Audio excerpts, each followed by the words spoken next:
इस समय हम बात कर रहे हैं आपसे अध्यात्म समाचार, धार्मिक न्यूज। लोग कहते हैं कि भगवान नहीं है, भगवान नहीं मिलते, ऐसा कुछ भी नहीं है। यही बात आपके पास पहुंचाने के लिए यह तपोवन न्यूज अपना काम कर रहा है और इसमें ये सूचना खबरें सुनकर आपको बहुत अच्छा लगेगा कि भगवान है कि नहीं है, भगवान मिलते हैं कि नहीं। भगवान मिलते हैं, बात श्रद्धा की है, बात बस विश्वास की है। आइए इसी में एक बात हम आपसे करते हैं।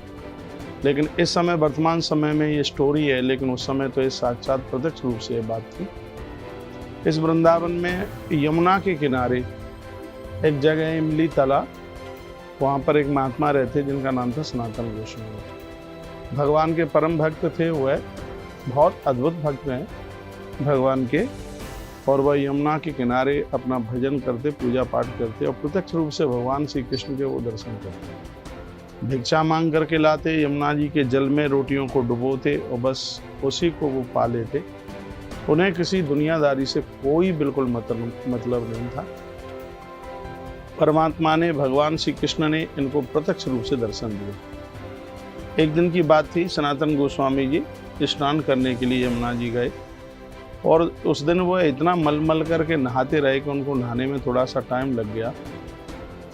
वापस लौट रहे थे, इतने में उन्होंने क्या देखा, सामने से इनका छोटा सा बेटा है, वो सामने से चल करके आ रहा था। जीव सनातन गोस्वामी जी का वो पुत्र था, बेटा था, लेकिन उसको देख करके ये क्या कहते हैं, कहते ही नहीं, ये रो पड़ते। सनातन गोस्वामी जी ने कहा, गोविंद, आज मैं इतनी मलमलता के साथ में मैं नहाता रहा और आपको मैंने इतना इंतज़ार कराया, मैं आपके पास तक नहीं पहुंच पाया और आप स्वयं चले आए। प्रभु मुझे क्षमा कर दो।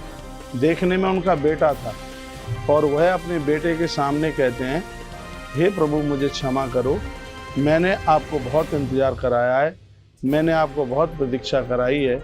और ऐसा कह करके जैसे ही सनातन गोस्वामी जी अपने बेटे को ही कृष्ण समझ करके जैसे ही उसके चरणों में गिरे, उसी समय भगवान श्री कृष्ण वहाँ पर प्रकट हो गए। भगवान बांके बिहारी जी महाराज प्रकट हो गए और सनातन गोस्वामी जी को अपने अंक में भर लिया और कहा कि तुम जैसे भक्तों के लिए, आप जैसे भक्तों के लिए मैं क्षण भर भी उनको छोड़ करके नहीं जाता, मैं उनके पास ही रहता हूँ। मैं प्रतीक्षा में था और बाबा, आप भक्त जब मेरे पास मंदिर में नहीं पहुँचते तो मुझे चैन नहीं पड़ता, मैं स्वयं चल करके आ जाता हूँ।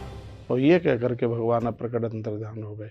तो मैं आप सबको ये कहना चाहूँगा, भगवान पहले थे, भगवान पहले हैं, भगवान बाद में रहेंगे। एक बार वृंदावन का नज़ारा आप देखिए, यहाँ के कड़ में भगवान है, यहाँ के पत्ते में से आवाज़ आती है राधे राधे, यहाँ की यमुना मैया में से आवाज़ आती है राधे राधे, यहाँ तो रिक्शे वाले की घंटी बोलती है राधे राधे।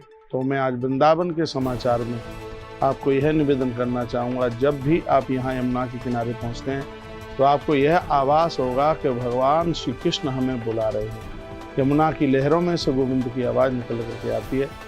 ऐसा वृंदावन है। जब भी कभी आप वृंदावन आए तो आपसे वृंदावन की प्रदक्षिणा, वृंदावन की परिक्रमा जरूर लगाइए और ये कहते हुए, राधे मेरी स्वामिनी, मैं राधे करदास, जन्म जन्म मोहि दीजियो, श्री वृंदावन बास।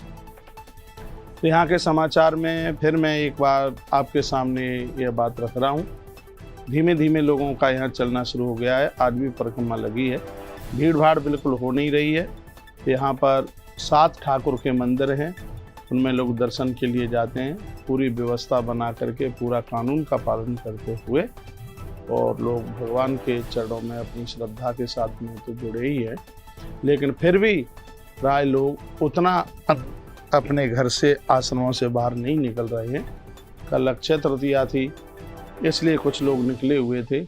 आज गणेश चतुर्थी की वजह से थोड़े से लोग निकले हैं और जब जैसे ही यहाँ का वातावरण ठीक होगा, दर्शन वगैरह चालू हो जाएंगे, तब हम आपको तपोवन न्यूज के माध्यम से आपको सूचना जरूर देंगे कि अब वृंदावन में बिहारी जी के दर्शन, रंग जी के दर्शन, गोविंद दामोदर जी के दर्शन अब ये शुरू हो गए हैं, राधा वल्लभ जी के दर्शन ये शुरू हो गए हैं, सिंहपौर हनुमान जी के दर्शन ये शुरू हो गए हैं। हम यहाँ से आपको सूचना जरूर देंगे। आइए तुलसी वन आश्रम में अनवरत 1 वर्ष से कथा चल रही है, दूसरा वर्ष लग गया है, जिसका आज 376वां दिवस था। तो आपको एक ये भी समाचार देना है कि 27 तारीख से यहाँ परशुराम पुराण की भी अद्भुत कथा होने वाली है। संस्कार टीवी पर 4 बजे से लेकर 7 बजे तक रोजाना उसका लाइव टेलीकास्ट है, तो उसको भी सुनिए। आइए इन्हीं शब्दों के साथ जय श्री कृष्णा, जय श्री राम, जय गौ माता, जय राधे श्याम। चैनल को सब्सक्राइब करना ना भूलें।